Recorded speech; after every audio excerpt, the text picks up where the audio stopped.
Bonjour à tous. Paracha de cette semaine, la paracha Toldot, une paracha qui nous parle de pas mal de mouvements dans l'histoire du peuple juif. C'est bien sûr, ce qu'on va parler tout de suite, la fameuse grossesse de Yitzhak et Rivka. La grossesse qui, au départ, on pensait que c'était le plus grand bonheur qui allait arriver sur Terre.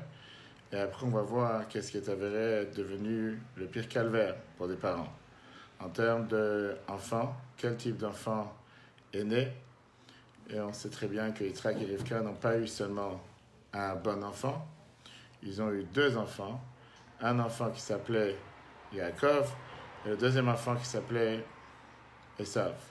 Et c'est sur cet enfant qu'on va s'arrêter aujourd'hui.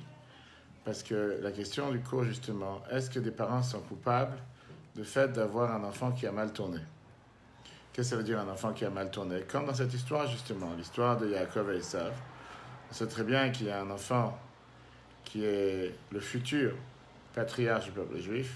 Pas seulement le patriarche du peuple juif, mais le patriarche qui va s'avérer être celui que tout le peuple juif continue, représente. On est appelé les Béné Israël, on est appelé les enfants d'Israël, sous le nom justement de Yaakov. Malheureusement, il avait un frère qui n'était pas du tout bien, si on peut dire, pas seulement pas du tout bien, comme on va voir dans le cours, un frère qui était vraiment très grave. Et donc, c'est ce qu'on va voir aujourd'hui ensemble. Est-ce que les parents sont coupables du fait qu'un enfant ne sort pas comme il faut? Et surtout, essayer de décortiquer, essayer de découvrir ce personnage qui s'appelle Esav. Comment se fait-il que des parents comme Yitzhak et Rivka ont eu un enfant qui a tellement mal tourné? Alors, il y a une fois un débat entre trois personnes. Quand est-ce que commence la vraie vie? Le premier dit la vie commence au début, au moment de la grossesse. Le deuxième, il vient et te dit que la vie commence au moment de la naissance. Et le troisième te répond qu'en vérité, c'est une erreur. La vie commence une fois que les enfants quittent la maison. Parce que c'est vrai que si on fait aujourd'hui une recherche académique, beaucoup de gens vont te dire que c'est tellement fatigant d'être parent. Et la majorité des gens vont te dire qu'élever les enfants, c'est quelque chose qui est de plus difficile, la chose la plus dure sur Terre. Même si tu as vraiment tellement de louanges, tellement de beauté, tellement de bonté les premières années, mais plus les enfants ils avancent dans l'âge, plus tu te dis, mais quelle galère, quel ennui, quel casse-tête. Si ce n'est pas le prof qui t'appelle, si ce n'est pas la direction qui t'appelle, si ce n'est pas une fois qu'ils rentrent au collège. Et c'est vrai qu'il y a beaucoup de gens qui se disent, je préfère lire un livre, je préfère aller en vacances, que de m'occuper à élever les enfants. Certains d'autres vont te dire qu'élever les enfants, c'est les aimer, mais haïr sa propre vie. Et des fois, c'est très dur. Pourquoi? Parce que des fois, tu as des parents qui malheureusement ont un enfant qui leur pose beaucoup de problèmes. Un enfant rebelle, un enfant qui fait beaucoup d'erreurs, un enfant qui parfois prend de mauvaises décisions. Et plein de fois, les parents se posent la question, et malheureusement, à voix basse et parfois à voix haute, est-ce qu'on est fautif? Est-ce qu'on est fautif du fait qu'un enfant a poussé tordu? Est-ce que ça veut dire que le jardinier, c'était un mauvais jardinier? Celui qui a planté l'arbre, c'était quelqu'un forcément de mauvais pour avoir donné naissance à un enfant tordu, un enfant qui n'est pas dans le bon chemin. Et c'est vrai que c'est une question que beaucoup de parents se posent. Et c'est ce qu'on va essayer de voir aujourd'hui ensemble, sur comment se fait-il que des parents si spéciaux comme Yitzhak et Rivka ont eu le malheur, si on peut dire, d'avoir un enfant si mauvais comme Esav. Pourquoi une telle question? Parce qu'il n'y a pas un autre couple dans toute la Torah qui a affaire avec un enfant voyou, un enfant méchant, un enfant mauvais comme Esav. On parle ici de quelqu'un qui était, s'il aurait été dans l'époque d'aujourd'hui, il aurait fait des tours en prison, des visites dans toutes les cellules, et dans toutes les prisons, et dans tous les domaines, ou dans tous les quartiers qui peuvent exister, que ce soit quartier isolatoire, que ce soit le mitard, va savoir n'importe quel autre terme. C'est quelqu'un qui était le plus grand délinquant à l'époque. Et comment est-ce possible? Comment un enfant si mauvais naît de parents qui sont si bien? À la place d'entrer dans les détails, on va dans le premier verset de la paracha. Premier verset de la paracha, Bereshit 25-19. Veille les Toldot Yitzhak ben Avraham, voici les descendants de Yitzhak, le fils d'Avraham. Avraham, Molid et Yitzhak, Avraham a enfanté Yitzhak. C'est un peu bizarre, parce que si Yitzhak est le fils d'Avraham, automatiquement c'est bien Avraham qui est le père de Yitzhak. Pourquoi la Torah a une telle redondance, une telle répétition? Viens Rashi, écoute la phrase que Rashi nous dit. Le fils Shayou les Tzanéador, parce que les moqueurs de la génération. Omrim avait l'habitude de dire, mais Avimelech n'était Sarah. Le père de Yitzhak, c'est pas Abraham, c'est Avimelech. Pourquoi? Parce qu'on sait très bien qu'elle a vécu avec Abraham beaucoup d'années. Elle n'est pas tombée enceinte d'Abraham. Qu'est-ce qu'il a fait Dieu? Il a essayé de faire en sorte que le visage, la ressemblance du visage d'Abraham, de Yitzhak, ressemble à Abraham. Et tout le monde a dit, ah, ça c'est tel père, c'est tel fils. On voit la tête du père, on voit la tête du fils. Là, on sait exactement qui se ressemble. Qu'est-ce que ça veut dire quand la Torah te rajoute cette phrase « Avraham au lieu de Yitzhak » La Torah, elle est venue te mettre de la manière la plus claire et la plus précise, que tu n'aies aucun doute que Yitzhak, c'est bien le fils d'Avraham. Et la question qui est demandée, si on a une question, si on a un doute, si on doute du fait que Yitzhak, c'est peut-être le fils d'Avimelech et pas le fils d'Avraham, pourquoi la Torah, elle attend de nous le dire jusqu'à ce que Yitzhak, il a 60 ans? C'est très bien que la Akedah, le sacrifice Yitzhak, qui aurait dû se passer à l'âge de 37 ans, Yitzhak se marie à l'âge de 40 ans, il a eu ses enfants 20 ans plus tard, 20 ans sans enfants, Yitzhak et Rivka, à l'âge de 60 ans. Donc si tu veux me faire remarquer le fait que Yitzhak est bien le fils d'Avraham, pourquoi tu attends qu'il a 60 ans pour me le dire? Pourquoi tu n'as pas pu le dire depuis le départ, à l'âge 0, à l'âge 5 ans, 10 ans? Tu attends qu'il a 60 ans pour me dire c'est bien le fils de son père, que tu viens de remarquer que sa figure est la même que son père. Il y a sur ça une explication qui est frappante, l'explication de celui qui est appelé le Trumat Hadashen, de Rav Israël Issaline, rappelé dans tous les commentateurs du Chumash, qui est un des grands décisionnaires en Allemagne il y a 500 ans. Et lui, il dit la phrase suivante, au prochain paragraphe. Dav Kakan Uskak le Faresh, c'est justement ici, dans notre paracha, que la Torah, elle devait donner une telle réponse au moqueur de la génération. Pourquoi la Torah n'a pas écrit ça plus tôt? Pourquoi la Torah n'a pas dit ça quand on a parlé de la naissance d'Yitzhak au départ? Le fils Shaya, Esav Yotze Mimenu, puisque Esav vient de sortir de Yitzhak. Esav qui était un rachat gamour, un rachat total. Vamour, les Tané Ador, les moqueurs de la génération, ils ont dit, il y a quelque chose qui ne va pas ici. C'est impossible qu'un enfant si tordu sorte de parents qui sont si bien. Et donc certainement que le père n'est pas Avraham. Certainement que le père d'Yitzhak, c'est Avimelech. Mais Avimelech ne l'a d'Yitzhak chez Uracha. Certainement que Sarah elle a eu des rapports avec Avimelech quand elle a été capturée. Et c'est comme ça qu'est né Yitzhak. Et comme Avimelech, c'était un rachat. Yitzhak, c'est vrai que c'était une tzadékette, c'était une femme pieuse. Yitzhak est sorti de cette union, et donc, ils ont eu aussi 2 enfants. Un tordu, un rachat, et un tzadik qui était Yaakov. Et c'est pour ça que la Torah te fait maintenant allusion, maintenant que Esav sort, la Torah te fait allusion en te disant non, fais pas d'erreur. Cet argument que les moqueurs de la génération sont venus pour dire que Avimelech, c'est lui qui a donné l'essence à Yitzhak, on a pu le constater seulement une fois que Esav est né. Tout le temps que Yitzhak vivait tout seul, personne n'a pensé un instant qu'il est né de quelqu'un si tordu comme Avimelech. Mais quand on a vu ce personnage qui apparemment ne pouvait pas sortir de Yitzhak et Rivka, là ils ont dit c'est pas possible. Un couple de personnes si pieux, si saints comme Yitzhak et Rivka ne peuvent pas donner naissance à un enfant qui est si délinquant, qui est si mauvais. On est bien obligé de dire que dans la descendance de Yitzhak, il y a ici certainement quelque chose de mélange. Avimelech, Sarah a une relation qui n'est pas la meilleure relation. Et ils ont eu des jumeaux. Un enfant qui est pur comme Sarah et un enfant qui est bas et qui est mauvais comme Avimelech. Dieu, pas seulement n'a pas contré cette attaque, cette moquerie, Dieu il a dit, tu sais quoi? Alors ils ont dit. À la place, Dieu s'est fatigué de couvrir, de faire en sorte que le visage de Yitzhak soit en ressemblance égale à Abraham. Que tu ne peux pas avoir de doute. Tu ne peux pas penser un instant qu'il est né d'Avimelech. Parce que la réalité, c'est que c'est un argument que c'est difficile à contre-attaquer. Si vraiment tu as affaire avec un tzaddik, fils de tzaddik, comment il peut avoir un enfant si mauvais? La Torah, elle est celle qui croit dans tout ce qu'on appelle la généalogie, le yichus, tout ce qui est les antécédents, les parents, les grands-parents. Eh bien, la Torah, elle te dit qu'en règle générale, jusqu'à présent, à chaque fois qu'elle te parle de qui que ce soit, elle te remonte de générations auparavant. Pour te dire que l'enfant est le résultat de ses parents. Bien sûr que chacun a son libre arbitre, et bien sûr que chacun peut choisir lui-même ce qu'il peut faire, ce qu'il veut faire, comment changer dans la vie. Il n'est pas obligé d'être exactement comme ses parents, pour le bien comme pour le mal. Mais néanmoins, il a quand même une partie de ses parents lui-même, il a quand même une partie de ses grands-parents. Et donc, si tu vois quelqu'un qui est un enfant qui réussit, ou qui est problématique, certainement que tu peux chercher à l'intérieur de son ADN pour savoir est-ce que ça ne découle pas éventuellement de ses parents, voire de sa généalogie. Regardons un exemple magnifique que la Gemara nous raconte, la Gemara Souka, page 56, par rapport au Tana, maître de la Gemara, Rabbi Yeshua ben Hanania. C'est écrit dans la Mishnah, Ashrei Yolato, heureux celui qui l'a enfanté. Vient le commentateur et nous dit que ça c'était le mérite de sa mère, que déjà pendant sa grossesse, elle allait frapper sur le port de Bate Midrash, les maisons d'études. Elle demandait à tous les sages de la génération de prier pour qu'il grandisse un Talmid Chacham, un grand érudit.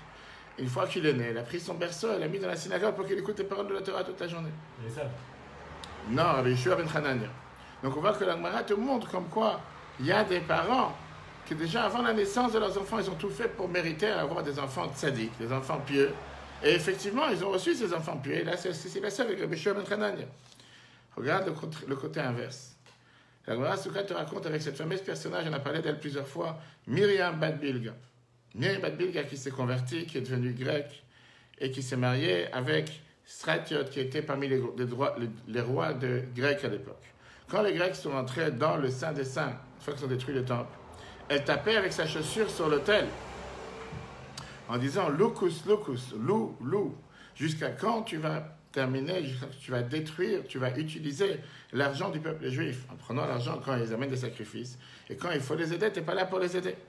Quand les sages ils ont entendu qu'une femme juive du passé, aujourd'hui elle ose venir, parce qu'elle s'est mariée avec un grec, frapper sur le Saint des Saints, sur l'autel qu'il y a dans le Saint des Saints, et agir de cette manière, ils ont puni toute la famille. Elle faisait partie d'une famille des Kohanim. Et la Gemara demande la question, quel rapport avec sa famille? Comment se fait-il que, parce que la fille, elle est tordue, la fille, elle a fait des choses pas bien, pour ça toute la famille doit être punie? Viens bailler dans la Gemara, Souka, page 56, et te dis oui. C'est ce que les gens, ils ont l'habitude de dire dans la rue, que la manière comment il parle l'enfant, c'est ce qu'il a appris à la maison. Ce qu'il a appris comment son père et sa mère parlent à la maison, c'est ce qu'il répète dans la rue. Et puisque son père et sa mère à la maison n'ont pas un langage propre et se comportent de manière dégradante face à l'autel, c'est la raison pour laquelle l'enfant il agit de cette manière. Donc on voit ici que la Torah te rappelle plusieurs fois, qu'à plusieurs reprises on voit comme quoi parfois le fait d'avoir une certaine éducation, un certain comportement des parents, ça agit sur les enfants. Et donc la question qui est demandée, comment se fait-il, si c'est comme ça qu'un enfant si mauvais, si tordu, est né dans la maison des personnes qui sont les personnes les plus adaptées, qui sont les meilleures, qui étaient Yitzhak et Rivka. Façon d'avoir la différence avec un autre personnage qu'on a vu la semaine dernière, il y a 2 semaines, qui était Ishmaël. Yitzhak et Ishmaël étaient aussi des frères. Et néanmoins, on ne voit pas qu'on en fait un tellement grand monde par rapport à Ishmaël. On voit qu'Esav est vraiment un délinquant de première gamme, un élite délinquant. Il a passé certainement les Sciences Po de la délinquance. Alors que Ishmaël, pas forcément comme ça. Et bien la Torah te dit, c'est très simple. Ishmaël n'est pas né d'un parent, si on peut dire, juif. Ça ne veut pas dire que les non-juifs sont forcément délinquants, loin de là. Mais Ishmaël est né de Hagar, qui était une servante. Il n'est pas né de Sarah. Il a été renvoyé de la maison d'Abraham. Il n'a pas non plus grandi en Israël. Et on sait très bien qu'après, à la fin de sa vie, il a fait, tu vas s'est rapproché, mais ce n'est pas le débat d'aujourd'hui. Et ça, c'est notre enfant. Et ça, c'est un enfant juif qui est né de 2 parents, Yitzhak et Rivka, 2 parents juifs. Le premier couple que la Torah nous parle de son mariage, on a parlé de ça longuement la semaine dernière. Et la Gemara qui Kiddushin, page 17b, te dit clairement que Esav, c'était un juif renégat, quelqu'un qui avait rejeté sa religion. Tu vas me dire qu'il n'y avait pas encore de religion, il n'y avait pas de peuple juif, je suis d'accord. On dit que les patriarches, ils ont fait toute la Torah avant qu'on la reçoive. C'est la raison pourquoi Esav n'a pas été rejeté chez lui de la maison. La Torah nous dit qu'au contraire, plus tard, on voit comment Yitzhak, quand il est devenu âgé, il est devenu aveugle. Et Rashi t'explique pourquoi il est devenu aveugle. Parce que Yitzhak, il a perdu la vue de ses yeux en conséquence du fait des actions des femmes idolâtres que Esav il avait, qu'ils amenaient des encens pour l'idolâtrie à longueur de journée dans la maison de Yitzhak et Rivka. Pas ils prenaient des joints et des barrettes et des savons dans les coins des quartiers loin de la maison. Dans la maison des parents, c'était les plus grands dealers. Question qui est demandée à Yitzhak, il aurait pu dire à son fils, tu as déjà 40 ans mon fils, sois responsable de ta vie, va prendre une maison, va prendre ton appartement, va vivre chez toi, fais tes bêtises chez toi à la maison. Qu'est-ce que tu dois faire tes bêtises chez moi à la maison quand la police vient de me voir en me disant que mon fils est en train de faire des bêtises? Va chez toi, tu as 40 ans, sois tranquille. Mais la Torah nous dit qu'il a perdu la vue. Et il n'éloigne pas son fils de la maison. Pourquoi? Parce que Esav, c'est l'enfant de nous tous. Esav, c'est le premier enfant juif, si on peut dire, délinquant. Et la question qui est demandée, Comment un tel enfant délinquant grandit dans la maison de Yitzhak et Rivka? Commençons avec une histoire. Regardons d'abord quel est le personnage. Qui est ce Esav? D'où il vient jusqu'à présent? Et on comprend combien on parle ici d'un personnage qui est vraiment hors norme sur tous les différents points de la vie, depuis le début de sa vie jusqu'à une vie énormément avancée. Le Torah nous raconte, Rabbi Yonath Amenuziel raconte, un épisode qui s'est passé beaucoup d'années plus tard. Yaakov Avinu, Yaakov le patriarche est décédé. Ses enfants, ils amènent son corps vers la cave des patriarches à Hebron. À la porte de la cave des patriarches attend Esav, frère de Yaakov, avec un groupe de soldats. Et il dit que cet endroit lui appartient à lui. Il y avait Adam et Chava, il y avait Abraham et Sarah dans la cave des patriarches, il y avait Yitzhak et Rivka. Et il restait maintenant 2 places. Pourquoi? Puisque Yaakov a déjà enterré Léa, sa femme, dans la cave des patriarches, il reste maintenant une seule place. La deuxième place lui appartient. Les enfants de Yaakov lui disent pourquoi tu dis une chose pareille? C'est dit que on se rappelle comment notre père il a acheté de toi le morceau de terrain pour être enterré dans la cave des patriarches. Et ils ont envoyé Naphtali qui était considéré une gazelle volante qui savait courir très très vite pour aller amener le contrat de vente depuis l'Égypte. En attendant, un des petits-fils de Yaakov, Hushim, le fils de Dan, qui était sourd-muet, ne comprenait pas c'était quoi le débat. Il savait seulement que son grand-père, il attend d'être enterré. Il est par terre avec une manière totalement dégradée. Esav fait tout pour l'empêcher d'enterrer. Il prend un bâton, une batte de baseball, ça existait à l'époque. Il tape sur la tête de Esav. Et la tête de Esav est tombée encore, elle a roulé jusqu'à l'endroit où enterré Yitzhak. Les enfants d'Esav, ils ont eu tellement peur, ils ont pris le corps de Esav et ils l'ont enterré dans la cour de la cave des patriarches. Mais la tête de Esav est enterrée dans le sacré avec Yitzhak. Ça, c'est avec Yitzhak. Yaakov n'était pas encore enterré. La tête de Esav s'est roulée jusqu'à le sacré de son père Yitzhak qui était déjà enterré. Pas dans le sacré de Yaakov. Yaakov n'était pas encore enterré. C'était pour pouvoir le faire place que Yaakov puisse être enterré. Ça, c'est ce que le Targum Yonatan ben Uziel nous dit, chapitre 50, verset 13. La Chassidut nous explique que cette histoire nous montre l'histoire complexe, la complexité de la vie de Esav en général. Esav, c'était quelqu'un qui avait d'énormes pouvoirs. D'un côté, c'était le fils de Yitzhak et Rivka. Sa tête, et pour ça, elle s'est déroulée dans la grotte des patriarches, dans la cave des patriarches, elle est enterrée là-bas jusqu'à aujourd'hui. Dans le cercueil ensemble avec son père Yitzhak, la puissance spirituelle de Esav, elle s'est exprimée jusqu'à d'une manière qu'on n'a pas retrouvée dans aucune autre génération quelqu'un qui a honoré son père comme Esav. Regarde ce que le Midrash Rabbah nous dit dans le chapitre 62, verset 16. Amar Rabban Shimon ben Gamliel, comme Rabban Shimon ben Gamliel, il a dit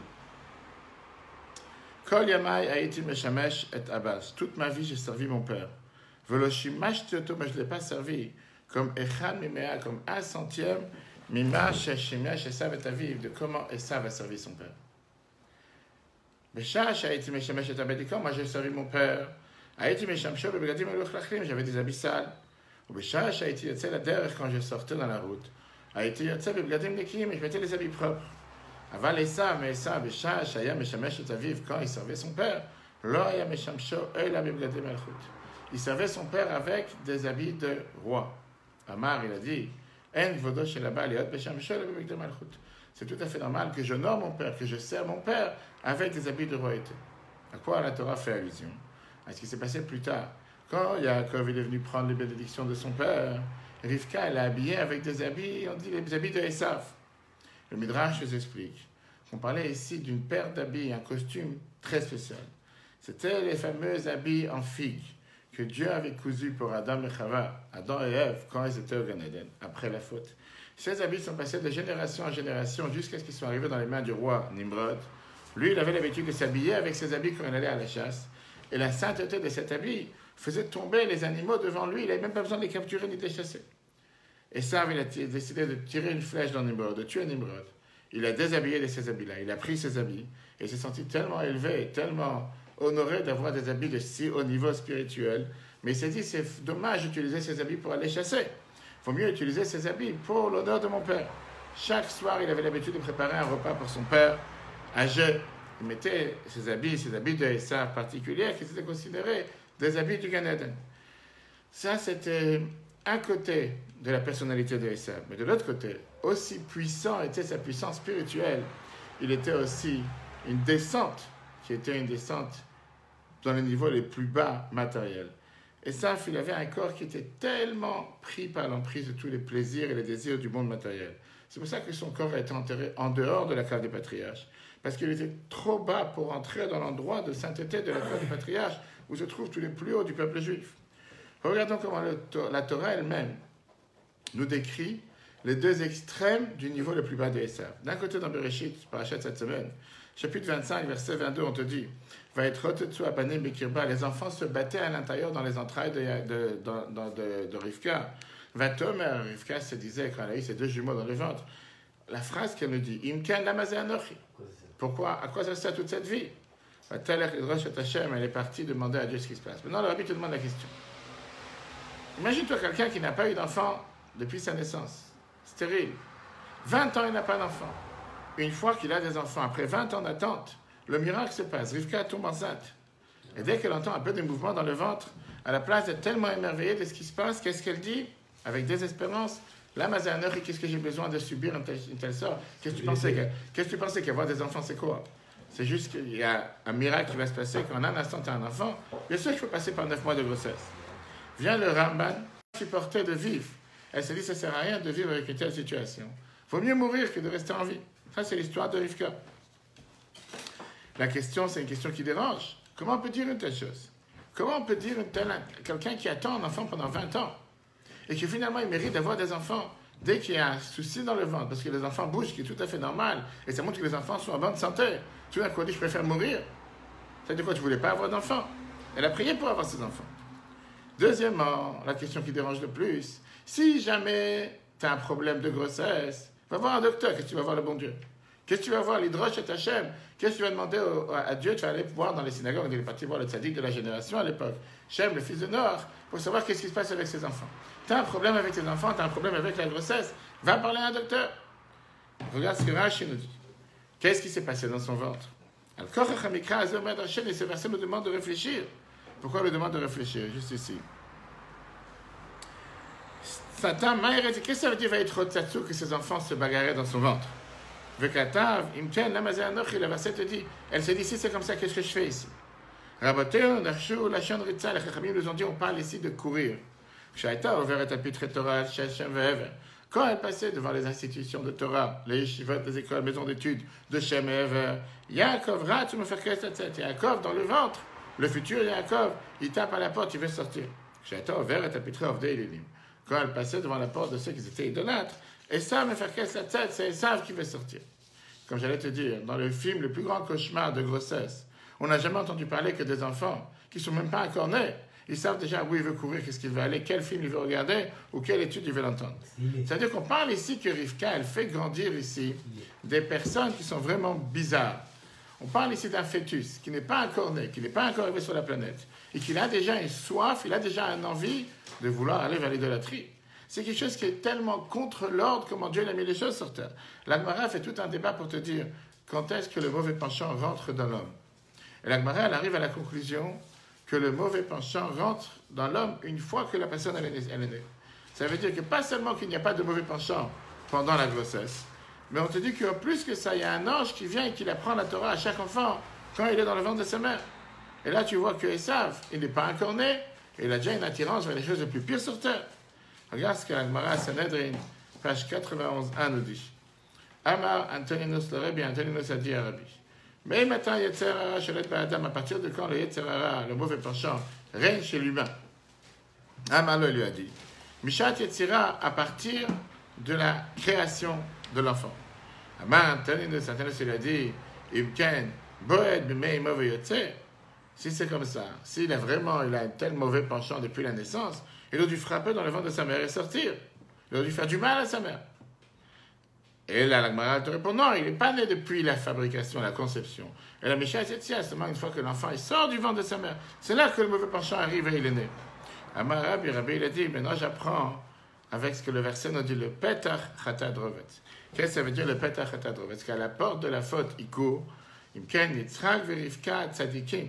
Yitzhak et Rivka étaient des pieux. Megadlim, Tipus Kazé, ils étaient en train de faire grandir un tel énergumène, un tel personnage qui n'est pas connu pour tous les livres de la médecine jusqu'à aujourd'hui. On n'a jamais entendu parler qu'un enfant le plus bas âge, qui vient même pas encore né, que déjà dans le ventre de sa mère, il a une attirance vers faire des choses les plus tordues sur terre. Ça n'a pas de sens. On n'a jamais connu un tel personnage. Le pire, c'est après on va arriver d'où c'est venu. Le Maharsha, dans la Gemara, il demande la question. Si le mauvais penchant de Esav est né, il vient en général seulement après la naissance, comment Esav a eu une telle envie dans le ventre de sa mère d'aller vouloir voir l'idolâtrie? Qui lui a fait découvrir l'idolâtrie? Son père, sa mère. Regarde ce qu'on est en train de parler, comment des fois ça dépend des parents. Le Ein Yaakov t'explique qu'en réalité, il y a un mauvais penchant qui est là depuis la grossesse. Seulement, il est en sourdine, il est en veilleuse. Il n'est pas là, il n'est pas existant parce que le malach, l'ange, est là pour apprendre la Torah à l'enfant. Parce que la Torah, c'est comme une contre-attaque pour le mauvais penchant. Mais ça ne lui suffisait pas. Il était capable de lever la tête, même contre cet ange. Mais on va voir qu'il y a une autre réponse. Parce que quand tu avances de 15 ans, à peine 15 ans, la Torah te raconte une histoire banale, la paracha de cette semaine. La paracha de la semaine prochaine, pardon. Dans le chapitre 25, verset 29. Vayazed Yaakov, Nazir Yaakov, il a fait un plat. Vayavo Esav ben Asadeh, Esav, il rentre du champ, où Ayef, et il est fatigué. Yomer Esav el Yaakov, Esav dit à Yaakov, Alitenina mine Adam, Adam, donne-moi à boire, donne-moi à manger de ce plat, c'est ce plat de lentilles. Pourquoi? Esav, il te dit encore une fois, qui Ayef Anochi, que je suis fatigué. Un enfant de 15 ans. Bref, toute l'histoire est racontée, on verra ça plus tard, comme quoi Yaakov, il demande d'acheter le droit d'aînesse. Yomer Esav, et Esav, il dit, puisqu'aujourd'hui je vais mourir, la mazali bechora, à quoi ça sert que j'ai ce droit d'aînesse? On ne rentre pas dans le sujet aujourd'hui, ce n'est pas le sujet, merci, c'est pas le sujet aujourd'hui, pourquoi et comment, quel rapport, qu'est-ce qui s'est passé, etc. Mais la question qui est demandée et qui dérange tout le monde, depuis quand un enfant de 15 ans il est fatigué? À 2 reprises il te répète, je suis fatigué. Il est fatigué de quoi? Pas seulement qu'il est fatigué, il te dit, je vais mourir.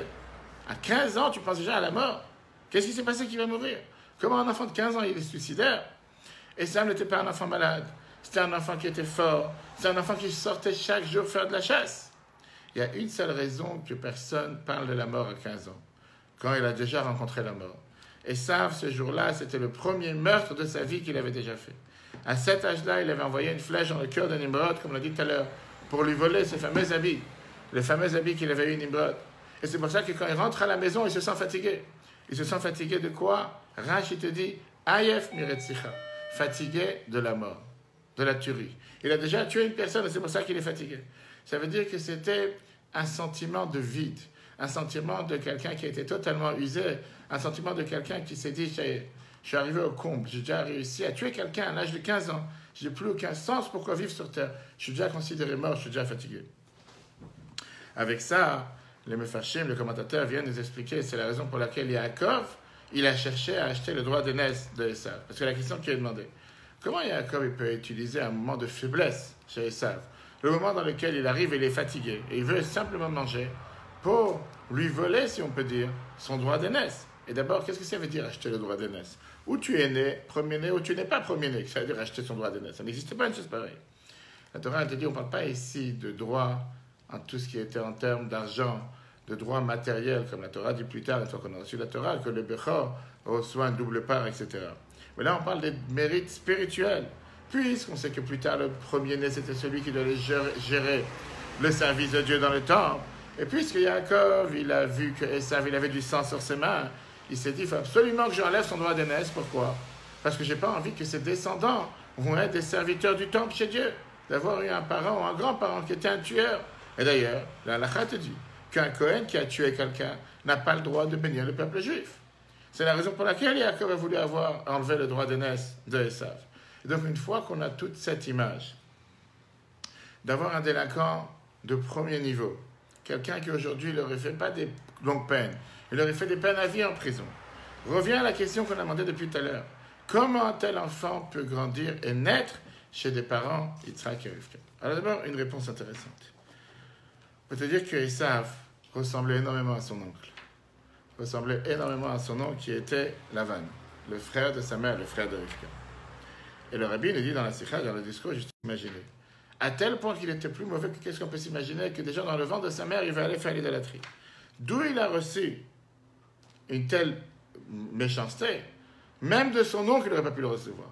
Parce que son nom n'était pas si mauvais que ça. On est bien obligé de dire qu'il y a ici une autre source. Il y a quelque chose d'autre qui fait que Esav, depuis la naissance, avant même de naître, il cherche à faire l'idolâtrie. Après tout ce qu'on vient de voir, qu'est-ce qu'il fait à 15 ans et comment il se comporte dans sa vie. Regardons cette histoire. Synagogue. Il est sur sa place et il attend que le Baal Shem Tov rentre. Le Baal Shem Tov rentre dans la synagogue, à la place d'aller à sa place, le soir de Rosh Hashanah, il reste à côté de la porte. C'est bizarre. Des centaines de personnes attendent, le Baal Shem Tov reste à l'entrée. Et après être resté à l'entrée pendant un long moment, le Baal Shem Tov va vers sa place et commence à prier avec grande joie. Et après la fête, il raconte à ses élèves. Quand je suis rentré dans la synagogue, j'ai vu ici quelqu'un qui n'a pas mis les pieds à la synagogue depuis des dizaines d'années. Dans le passé, c'était un élève de Yeshiva qui a rejeté les études, il a abandonné la ville, il a rejeté la religion, il s'est marié avec une personne qui n'est pas de la communauté, il a eu des enfants non juifs. Et aujourd'hui, il est venu dans la ville. Et en venant dans la ville, il a vu des juifs courir dans tous les sens, se préparer à la fête. Il a demandé à un enfant dans la rue, qu'est-ce qui se passe? Où tu cours? Et l'enfant a répondu, ce soir c'est la fête, ce soir c'est le jour du jugement. Ce soir, Dieu va ouvrir les livres. Et Dieu va passer tout ce qui s'est passé dans la vie de chacun d'entre nous. Ce juif il est tellement plein d'émotions. Il se rappelle que c'est Rosh Hashanah, il s'est dit comment c'était Rosh Hashanah, c'est lui dans la maison, son père était assis à table, il coupait la pomme avec le miel, c'était Shabbat Tova. Il s'est dit, si c'est comme ça, je vais venir ici pour voir ce qui se passe avec la prière de Rosh Hashanah. Il rentre à la synagogue, il raconte le Baal Shem Tov. Le Baal Shem Tov dit, quand je suis rentré, je le vois à côté de moi, avec un sidour, et je voulais entendre sa prière. Et j'entends qu'il dit à Dieu la phrase suivante, Maître du monde, qu'est-ce que tu veux que je te dise? J'ai fait tellement de fautes, tellement de péchés sur terre, par quoi tu veux que je commence? Et Dieu regarde, moi je préfère te dire tous les péchés que j'ai faits. Et que ça soit devant toi, comme si je suis en train de demander le plus grand pardon. Le Shem Tov dit, j'ai entendu sa prière pure. J'ai ressenti le bonheur que Dieu il avait d'entendre une telle prière. Comment tous les anges se préparent à recevoir son regret. J'ai dit, moi je ne vais pas commencer à prier. Ça ne sert à rien de prier. Les anges ne sont pas là pour écouter ma prière, mais non. Je vais attendre qu'il termine sa prière, et après je pourrai venir et prier. Vient le Rambam, Maïmonide, dans la préface au traité Avot, Maxime de nos pères. C'est 8 prakim, les 8 chapitres de Rambam. Rambam, dans le 6e chapitre, il te décrit 2 personnages. Il te dit que dans les humains, tu as 2 types de personnages que Dieu a créés sur terre. Tu as ce qu'on appelle le chassid ameoulé, la personne qui est bon et bien par excellence, jamais fait une faute, jamais fait quoi que ce soit de mal. Et tu as celui qui, sans arrêt, il est kovesh et sitso, il doit contrôler son mauvais penchant.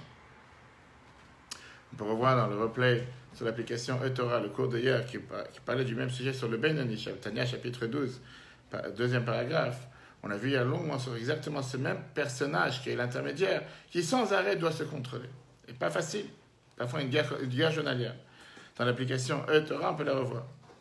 Le Rambam te dit la chose suivante. Tu as quelqu'un que depuis sa naissance, il a une attirance que vers les bonnes choses. Il a un bon sentiment, il ne veut pas faire du mal. Il est tout le temps que entouré des bonnes choses. De l'autre côté, tu as beaucoup de gens sur Terre qui sont sans arrêt en train d'être ce qu'on appelle contrôler leur mauvais penchant. Leur vie, c'est comme un grand 8. Des fois, ils sont avec beaucoup de miséricorde, des fois, ils sont coléreux, des fois, ils ont des envies, des fois, ils se disent « J'en peux plus d'avoir une telle vie, tout le temps en train de me battre, tout le temps avec des histoires. À un moment, ça va bien, à un moment, ça va pas bien. À un moment, mes enfants me donnent beaucoup de satisfaction. À un moment, mes enfants ne me ramènent pas de satisfaction. À un moment, ils veulent avoir tous les plaisirs sur Terre. À un moment, ils sont en train de se battre pendant 24 heures. Et on n'a pas besoin d'avoir tellement d'exemples comment la vie parfois est dure de ceux qui n'arrêtent pas de se battre et de se contrôler. La Gemara te raconte une histoire dans Kiddushin 81. Dans Kiddushin, page 81. Il y avait une bande de cambrioleurs qui avaient capturé plusieurs filles juives. Et les Chachamim, à l'époque, ils ont rassemblé de l'argent pour pouvoir les libérer de leurs captureurs. Et ils ont dit qu'on va les loger dans un endroit, dans l'étage de Rav Amram Chassida, dans la maison de Rav Amram, qui était connu comme quelqu'un de tellement grand et tellement pieux. Et on les garantit que là-bas, il ne va rien leur arriver. Et pour être sûr que personne n'a monté à avoir des rapports avec eux, ou s'amuser avec eux, ils ont même enlevé les escaliers qui montaient vers l'étage du haut. Comme ça, ils se sont dit, on sait que personne ne va avoir rien à faire avec ses enfants, avec ses filles. Une fois, Rav Amram sort de la maison et il voit une des filles capturées, qui était très belle.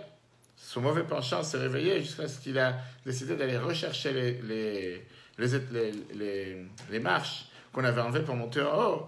Et il s'est dit, je vais aller voir ce qui se passe avec ces filles. Tout d'un coup, en plein de montée, en se disant qu'il allait maintenant pour fauter, il a crié, il y a le feu dans la maison de Rav Amram. Et les gens ont commencé à courir et comme ça, il a été sauvé. Ses élèves, ils ont compris ce qui s'est passé. Il a eu honte. Il a dit, vaut mieux que vous allez avoir honte de moi dans ce monde que moi je vous fasse honte dans le monde futur. La Gemara te raconte une histoire, comme quoi, même parfois, les personnages les plus grands peuvent parfois tomber, parfois risquent de tomber, faire les bêtises les plus grandes.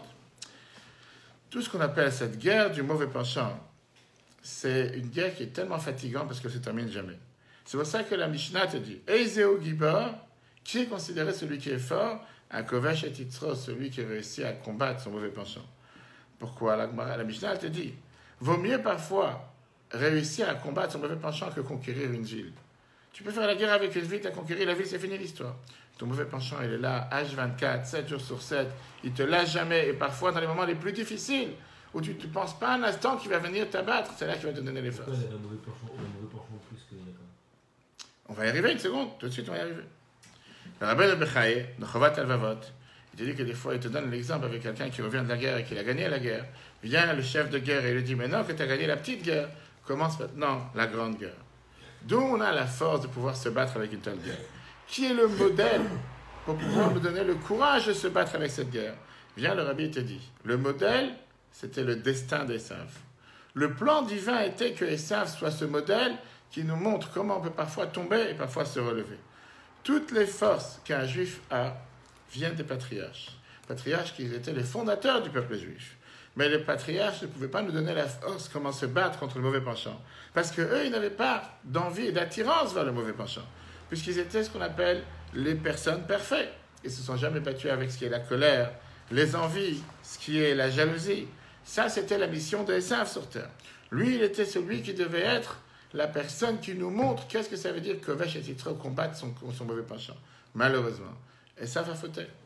Dans ce domaine, dans ce débat, il n'a pas gagné. Et ça fait tellement de la peine. Pourquoi? Parce que Esav n'a pas compris c'était quoi sa mission sur terre. Lui, il a vu toutes ses envies, il a vu tous ses désirs. Et il s'est dit, tu sais quoi, je suis rien, je ne vais jamais réussir, je n'ai pas de chance, je suis quelqu'un qui n'a pas de bon penchant sur moi. Et ça, il regarde son frère Yaakov. Il arrive à la conclusion, moi, j'ai pas de chance. Moi, je suis un raté. Je suis né raté. Je resterai raté, je ne pourrai jamais m'en sortir. Mais là, était son erreur. Pourquoi était son erreur? Parce que Esav n'est pas né pour être Yaakov. Esav, il est né pour être Esav. Le but de Esav, c'était de donner à Dieu un plaisir de toute une autre sorte, d'une sorte totalement différente. Le plaisir de ceux qui viennent nous montrer sans arrêt quelle est la manière comment le bien est infini. Prenons l'exemple que l'Admor Azaken nous donne dans le Tanya, chapitre 27. Yaakov était considéré comme une salade douce, et Esav était considéré comme un cuisinier qui prend les épices les plus amères, les plus dures, les plus aigres, et essaie de préparer une salade douce. Quand tu as une salade douce depuis le départ, il n'y a rien de compliqué. Quand tu dois prendre des épices, tu dois prendre des choses qui sont piquantes, et transformer de ça quelque chose qui est bon pour la bouche. C'est un travail qui est beaucoup plus dur. Ça, c'est ce que la Bible nous explique avec les différents deux personnages que la vôtre avait. Donc, si c'est comme ça, revenons à la question du départ. Yitzhak et Rivka ne sont aucunement responsables pour le sort d'Esav. Eux, ils étaient le récipient, le véhicule par lequel Dieu avait décidé d'amener au monde celui qui devait être le premier Baal Tshuva, la première personne qui devait montrer quelle est la force de la Tshuva. D'ailleurs, il y a une halakha intéressante. Par rapport aux deux boucs qu'on amène le jour de Kippour, quand il dit qu'ils doivent avoir le même poids, le même argent, je veux dire la même taille, le même argent et le même aspect. Pourquoi on ne peut pas avoir deux personnes différentes? Pour te dire que le choix, qui va aller vers Dieu et qui va aller à Azazel, des fois c'est une question de tirage de sort. Il n'y a pas de logique derrière. Exactement la même chose par rapport à nos enfants. Des fois tu peux avoir deux enfants qui sortent de la même famille, des mêmes parents, comme dans ce cas, Yitzhak et Rivka qui ont Yaakov et Esav. Un qui est 100% du bon côté, un qui est 100% du mauvais côté. On prie tous les jours pour réussir l'éducation de nos enfants. Mais parfois, ça ne dépend pas des parents. Donc, tu ne peux pas culpabiliser ici Yitzhak et Rivka en disant que c'est de leur faute qu'ils ont eu un tel enfant. Ils ont aucune faute, ce n'est pas leur problème. Dieu avait destiné que Yitzhak et Rivka devaient avoir un enfant comme Esav, qui nous montre qu'est-ce que ça veut dire la première personne qui fait tchouva. Et malheureusement, ça n'a pas marché. De l'autre côté, regardons un point merveilleux que le Rabbi rallonge. Le Rabbi nous dit que si Esav a raté sa mission sur terre, qui c'est qui a eu complété sa mission?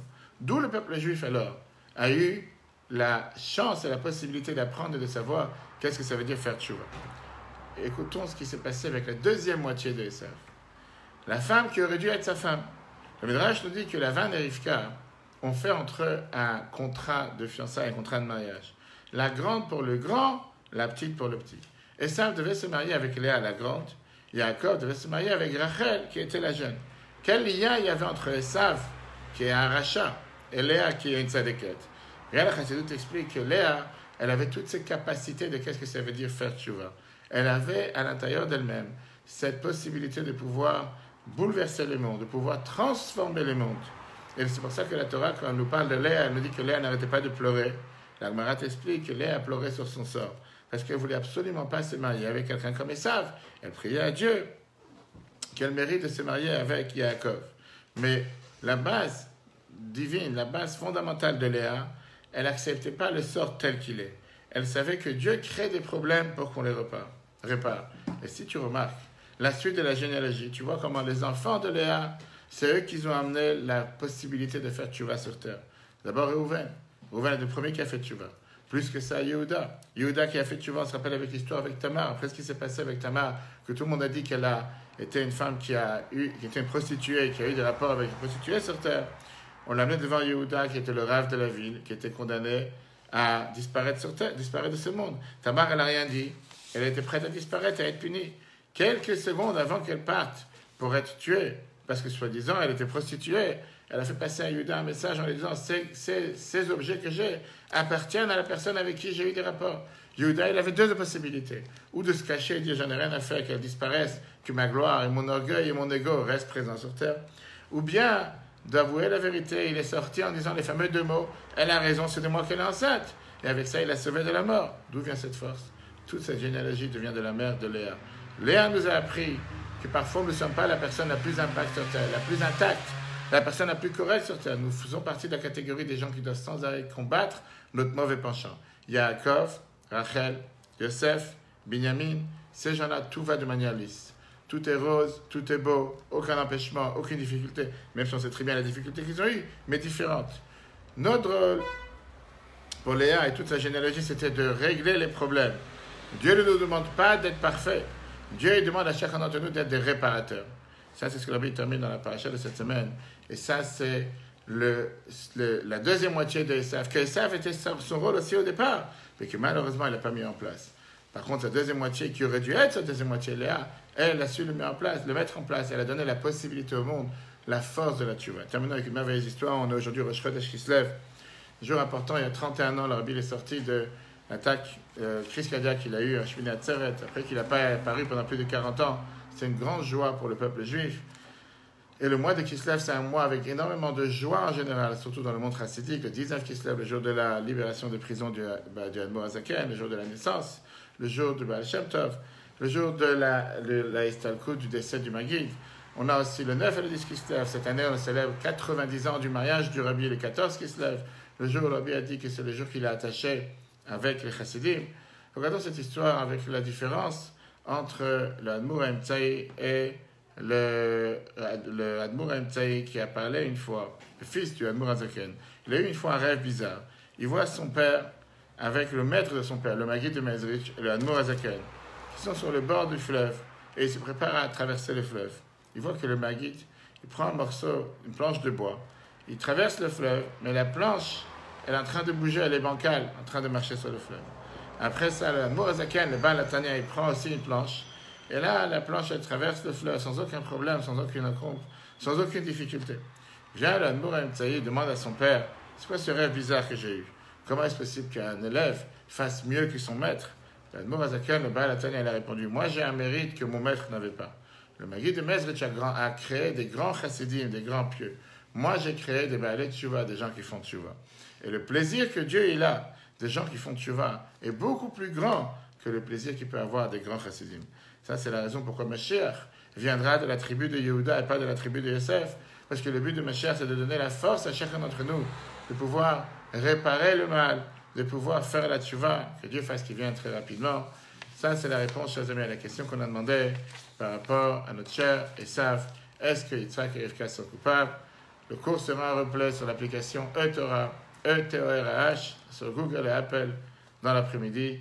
En attendant, très bonne journée à tous. Chodesh Tov, que ce soit un mois de joie, un mois de bonnes nouvelles, un mois de santé, un mois dans lequel on partage que des bonnes nouvelles pour tous les peuples juifs partout où ils se trouvent avec la venue de Mashiach. Chodesh Tov et à très bientôt.